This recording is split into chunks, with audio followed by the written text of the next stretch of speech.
روزی میں برکت، اس کا وظیفہ چاہیے.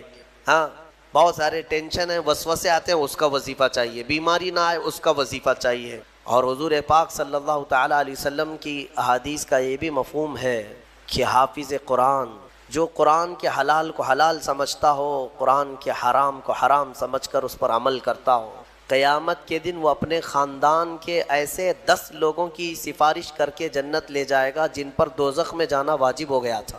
اپنے خاندان کے ایسے 10 افراد کو لے جانے کی اسے اجازت دی جائے گی. اور مجھے آج اس مصلی پر، محراب پر قرآن پاک کا دور سناتے ہوئے 23 سال گزر گئے. الحمدللہ یہ 23واں سال ہے میرا تراویح کا قرآن پاک.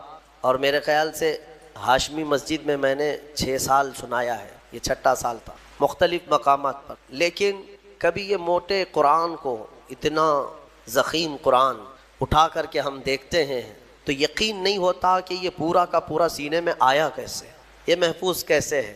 اور جب بندہ پڑھنے لگتا ہے حافظ قرآن، حقیقت میں بتاؤں، میں اپنی بات بتا رہا ہوں، باقی دوسرے حفاظ کرام وہ بہتر جانتے ہیں، ہماری محنت سے کچھ نہیں ہوتا. جب پڑھنے کے لیے وہ کھڑا ہو جاتا ہے تو من جانب اللہ، خود اللہ تعالیٰ اس کی مدد فرماتا ہے. اگر اللہ رب العزت دروازے نہ کھولے تو وہ ایک آیت آگے نہیں بڑھ پائے گا. ہاں، یہ رب تبارک و تعالیٰ کی طرف سے انعام ہے، اکرام ہے.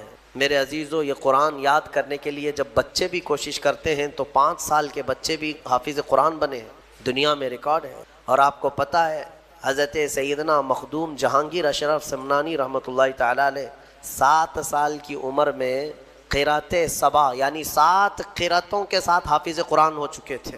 وہ بڑے بڑے علماء بھی نہیں آج 7 قرات جانتے ہیں. 7 قراتیں ہیں قرآن پاک کی، سب میں الگ الگ انداز ہے پڑھنے کے. اور وہ ایک عربی لینگویج جاننے والا، نحو اور صرف اور ان تمام امور کو جاننے والا یہ قرات سبع بہتر سمجھ سکتا ہے. عام لوگوں کے سمجھ میں نہیں آئے گی یہ چیزیں. وہ 7 سال کی عمر میں 7 قراتوں کے ساتھ حافظ. میرے عزیزو، یہ قرآن آج بھی معجزہ ہے، سینوں میں یوں ہی نہیں آتا. بڑا ذہین بھی ہو اور رب تبارک و تعالیٰ کی مرضی نہ ہو تو اس کے سینے میں ایک پارہ بھی نہیں آتا. اور کبھی ہم نے دیکھا ہے بڑا کند ذہن ہے، کچھ آتا نہیں ہے، اسکول میں 0 تھا لیکن قرآن حفظ کرنے پر لگا تو پورا حافظ قرآن بنا ہے. ایسے بھی میں جانتا ہوں جن کو 2+2 معلوم نہیں ہے لیکن حافظ قرآن ہو جائے. یعنی اس قدر دیہات سے آئے ہوئے بچے تھے جن کو کچھ نہیں معلوم تھا لیکن قرآن پورا یاد تھا.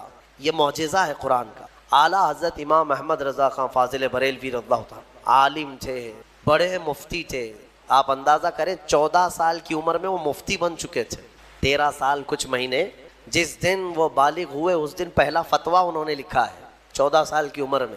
بہترین عالم، بہترین مفتی، لیکن حافظ نہیں تھے. آپ قرآن کے حافظ نہیں تھے. کسی نے آپ کو خط میں القاب لکھا، حضرت علامہ مولانا حافظ و قاری احمد رضا خان صاحب، اس میں حافظ و قاری کا بھی لقب لگا دیا. دوسرے ہوں تو پھیل جائیں گے کہ جتنے لقب فری میں ملے اچھا ہی ہے. اعلیٰ حضرت نے دیکھا کہ میں حافظ ہوں نہیں اور لوگ مجھے حافظ سمجھ رہے ہیں. یہ شعبان کی آخری تاریخ تھی، شاید دوسرے دن سے رمضان شروع ہو رہا تھا. آپ نے اس خط والے کے گمان کے مطابق اپنے آپ کو اتارنے کے لیے عزم کر لیا کہ اس کے خط کا جواب بعد میں لکھوں گا، حافظ قرآن پہلے بنوں گا، کیونکہ اس نے حافظ کہا ہے، مجھے حافظ قرآن کہا. تو اعلیٰ حضرت کا معمول یہ تھا کہ روزانہ رمضان میں فجر سے لے کر کے شام تک ایک پارہ یاد کرتے تھے اور تراویح میں ایک پارہ سنا دیتے تھے. یہاں تک کہ 29ویں رمضان کو یا 27 کو آپ مکمل 1 مہینے کے اندر حافظ قرآن ہو گئے. 1 مہینے کے اندر حافظ قرآن، ہاں 1 مہینے میں وہ حافظ قرآن ہو گئے. قرآن کا یہ معجزہ ہے. اللہ تبارک و تعالیٰ وہ جس کے سینے میں چاہے اس کو عطا فرماتے ہیں. میرے عزیزو، آج بھی بہت سارے ایسے بچے ہیں جو قرآن کو یاد کرتے ہیں بہت بچپن میں، اور ان کے ذہن کے دریچے ایسے کھل جاتے ہیں. آپ نے مولانا حارث صاحب کے پیچھے بھی تراویح پڑھی ہے، یہ ہمارے بھتیجے ہیں. انہوں نے تقریباً 4.5 مہینے میں پورا حفظ قرآن کی. الحمدللہ انہوں نے بھی ایک ریکارڈ قائم کیا تھا. اور اپنے سبق کے دوران انہوں نے 29واں پارہ 2 دن میں پورا پارہ سنایا تھا. آدھا پارہ ایک دن یاد کر لیا. تو یہ اپنے کمال کی بات نہیں، یہ اپنے کسب اور اپنے ذہن کی بات نہیں، رب تبارک و تعالیٰ کی عطا اور فضل. امام اعظم ابو حنیفہ کے ایک شاگرد ہیں امام محمد یہ چھوٹی عمر میں امام اعظم کے پاس پڑھنے کے لیے آئے، داڑھی نہیں تھی، چھوٹے تھے، تو امام اعظم ابو حنیفہ رحمۃ اللہ علیہ کے پاس بڑے بڑے ان کے جو شاگرد تھے، علماء تھے، محدثین بیٹھتے تھے، اس میں ایک چھوٹی عمر کا لڑکا آیا ہے، تو امام اعظم نے ان کو ٹال دیا کہ جاؤ بعد میں، لیکن شوق اتنا تھا امام محمد کا کہ وہ ہٹنے کو تیار نہیں۔ امام اعظم ابو حنیفہ نے ان کو ٹالنے کے لیے کہا کہ بیٹا میں انہی کو پڑھاتا ہوں جو حافظ قرآن ہوتے ہیں، تم حافظ ہو؟ کہا حافظ تو نہیں، حافظ بننے میں 2-3 سال لگ جائیں گے، جب تک تھوڑا سا جوانی آ جائے گی پھر سمجھ لے گا۔ کہا جاؤ حفظ کر کے آؤ۔ وہ گئے، 8 دن کے بعد پھر آئے امام اعظم کے پاس، کہا کہ حضور مجھے شاگردی میں لے لیجئے۔ کہا میں تم کو پچھلے ہفتے بھیجا تھا حافظ بن کر کے آنا، انہوں نے کہا میں پورا حافظ بن کر کے آیا ہوں 8 دن کے اندر۔ میرے عزیزو، یہ اللہ تبارک و تعالیٰ کی طرف سے انعام ہے، اور میرے آقا صلی اللہ تعالیٰ علیہ وسلم کا زندہ معجزہ ہے۔ اللہ تبارک و تعالیٰ اس قرآن پاک کی خوب برکتیں ہمیں عطا فرما ہے۔ قرآن کو نہ چھوڑو اے میرے عزیزو، قرآن کو چھوڑ کر کے آج اس قدر گمراہی آئی ہے۔ وہ زمانے میں معزز تھے مسلمان ہو کر، آج ہم خار ہیں تاریک قرآن ہو کر، قرآن کو چھوڑ کر ذلیل ہیں ہم۔ قرآن کو چھوڑنے کی وجہ سے یہ ساری آفات ہیں۔ اور پچھلی قوموں کے بارے میں قرآن میں اللہ تعالیٰ نے فرمایا، اللہ تعالیٰ ان سے فرمایا خذوا ما آتیناکم بقوہ، ہم نے جو تمہیں دیا ہے وہ مضبوطی سے پکڑو۔ یعنی یہودیوں کو تورات دی گئی تھی، بنی اسرائیل کو زبور دی گئی تھی، اور ہر ایک امت کو یہ کہا گیا ہے کہ مضبوطی سے یہ کتاب تھامے رہو۔ جو اللہ کی کتاب اتری ہے یہ صرف اور صرف جھاڑ پھونک کے لیے نہیں ہے، یہ تمہاری پوری زندگی کا دستور آیا ہے۔ ہاں کل کیا ہونے والا ہے یہ قرآن میں پڑھو، یہ بے خبر نجومی تمہیں کیا بتائیں گے۔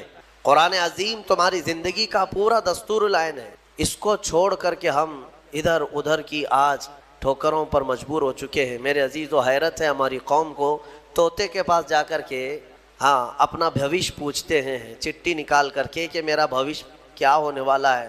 وہ بھی سڑک چھاپ آدمی جو طوطا لے کر کے خود سڑک پر بیٹھا ہے، وہ لوگوں کا مستقبل بتا رہا ہے۔ ہائے، یہ اس کی بیوقوفی نہیں ہے، اس کے پاس جانے والے کتنے بڑے بیوقوف ہیں۔ مستقبل تمہارا بتا رہا ہے اور خود جو ہے سڑک چھاپ بنا ہوا ہے۔ ہاں، ساری دنیا کے مستقبل بھوشمانی کر رہا ہے، لکیریں پڑھ رہا ہے، اور خود کی لکیر شاید پوری مٹی ہوئی ہے۔ عقل ہے یا نہیں ہے جو لوگ اس طرح کی جگہ پر جاتے ہیں؟ میرے آقا صلی اللہ علیہ وسلم نے فرمایا من اتا بکاہن فقد کفر بما انزل علی محمد، جو کسی کاہن جوتش کے پاس گیا، میرے آقا فرماتے ہیں اس نے محمد کا انکار کر دیا صلی اللہ علیہ وسلم۔ محمد صلی اللہ علیہ وسلم پر جو کچھ اتارا گیا ہے اس کا اس نے انکار کر دیا۔ کیوں جاتے ہو؟ قرآن تمہارے پاس سب سے بہتر کتاب ہے، قرآن عظیم، ساری چیزیں تمہارے پاس۔ اللہ تعالیٰ نے فرمایا وَلَا رَطْبٍ وَلَا يَابِسٍ إِلَّا فِي كِتَابٍ مُبِينٍ، کوئی خشکی اور کوئی تری کی بات ایسی نہیں ہے جو ہم نے قرآن میں بیان نہ کیا ہو، سب ہے قرآن میں، اور جو جس طرح سے اس سے فائدہ اٹھائے گا وہ اس کے ظرف کی بات ہے۔ میرے عزیزو، کم سے کم آج اتنا تو کرو کہ تلاوت تو کثرت سے شروع کر دو۔ حدیث میں ملتا ہے کہ اگر لوگ آتے ہیں ہمارے پاس وظیفے، اس کا وظیفہ، بچے پیدا نہیں ہو رہے ہیں اس کا وظیفہ چاہیے، روزی میں برکت اس کا وظیفہ چاہیے، ہاں بہت سارے ٹینشن ہیں، وسوسے آتے ہیں اس کا وظیفہ چاہیے، بیماری نہ آئے اس کا وظیفہ چاہیے۔ وظیفے انہی سب کے چکروں میں پڑے ہوئے۔ حالانکہ حدیث میں ہے کہ قرآن کی تلاوت تمہیں سارے ذکر سے بے نیاز کر دے۔ اگر قرآن کی تلاوت میں کوئی بندہ مصروف ہے، اس کے بارے میں فرمایا کہ اگر اس کو دعا کرنے کا وقت نہیں ملا، دعا کرنے کا وقت نہیں ملا اور وہ قرآن کی تلاوت میں مصروف ہے، تو فرمایا کہ مولا تعالیٰ اس کو سارے لوگوں کی دعا کے برابر عطا فرمائے گا۔ وہ بندہ رحمان کا کلام پڑھ رہا ہے، دعا کرنے کا اگر اسے وقت نہ ملا تو بھی مولا اس سے راضی ہے۔ میرے عزیزو، قرآن پڑھنے کے آداب میں بھی آج میں دیکھتا ہوں تو لوگوں کو کھجلی ہونے لگی، ادھر ادھر پینچیاں بدلنے لگے۔ قرآن پاک پڑھتے وقت تمہارے اندر رقت طاری ہو تو سمجھ لینا ایمان بھر گیا ہے۔ قرآن کی یہ صفت بتائی گئی وَإِذَا تُلِيَتْ عَلَيْهِمْ آيَاتُهُ زَادَتْهُمْ ایمانا۔ یہ کون لوگ ہیں جو اللہ تبارک و تعالیٰ کے پرہیزگار بندے کون ہوتے ہیں؟ ان کے بارے میں اللہ فرما رہا ہے کہ جب ان کے پاس قرآن کی آیتیں تلاوت کی جاتی ہیں تو ان کا ایمان بڑھ جاتا ہے۔ وَجِلَتْ قُلُوبُهُمْ، ان کا دل ہلنے لگتا ہے شوق سے اللہ کی بارگاہ میں۔ حضرت امام اعظم ابو حنیفہ رحمۃ اللہ تعالیٰ علیہ مغرب کی نماز کے لیے حاضر ہوئے، صرف قاری قرآن نے اذا زلزلت الارض زلزالہا یہ سورہ پڑھی، اتنا رونے لگ گئے، اتنا رونے لگ گئے۔ اس میں قیامت کا ذکر ہے کہ یاد کرو کس چیز کو؟ جب زمین ہلا دی جائے گی، وَأَخْرَجَتِ الْأَرْضُ أَثْقَالَهَا، اور زمین کے اندر کی ساری بوجھل چیزیں نکال دی جائیں گی باہر، زمین سب اگل دے گی۔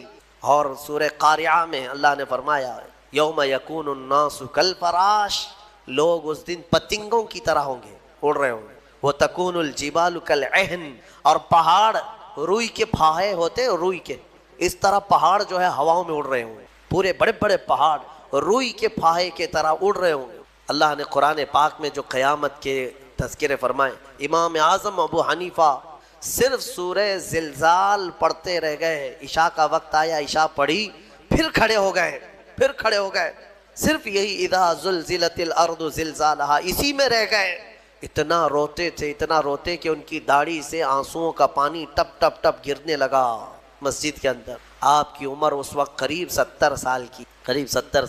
میں بتاتا ہوں، جس امام اعظم نے 4000 ختم قرآن کیے ہیں، 5 لاکھ حدیثیں انہیں یاد ہیں، 1000 سے زیادہ بڑے بڑے محدث شاگرد پیدا کیے، اور لاکھوں مسائل کا حل بیان کر دیا، امت پر اتنا بڑا احسان ہے۔ وہ امام اعظم ایک سورہ پڑھ کر کے رات کے وقت کیا کہہ رہے ہیں جانتے ہیں؟ ان کے ایک شاگرد ہیں مسعر، وہ کہتے ہیں میں رات کے وقت جا کر دیکھا میرے استاد ابھی تک کھڑے، مغرب میں جو گئے تھے ابھی تک کھڑے، آدھی رات گزر گئی تو وہ دروازہ کھول کر پیچھے کھڑے ہوئے تو امام اعظم ہاتھ پھیلا کر یوں رو رہے تھے اللہ کی بارگاہ میں کہ اے مولا، قیامت کے دن اگر ابو حنیفہ کی بخشش ہو گئی تو تعجب کی بات ہے، ورنہ مجھ جیسا آدمی بخشے جانے کے قابل نہیں۔ امام اعظم کہہ رہے ہیں میری بخشش ہو گئی تو تعجب کی بات ہے، جس نے 4000 ختم قرآن کیے ہوں، اور پھر یوں کہتے ہیں مولا میرے پاس بخشے جانے کے لائق کچھ ہے نہیں سوائے سفید داڑھی کے، اور تو نے فرمایا ہے کہ سفید داڑھی والے کو عذاب دینے میں مجھے حیا آتی ہے، مولا میری سفید داڑھی کو دیکھ کر مجھے معاف کر دینا۔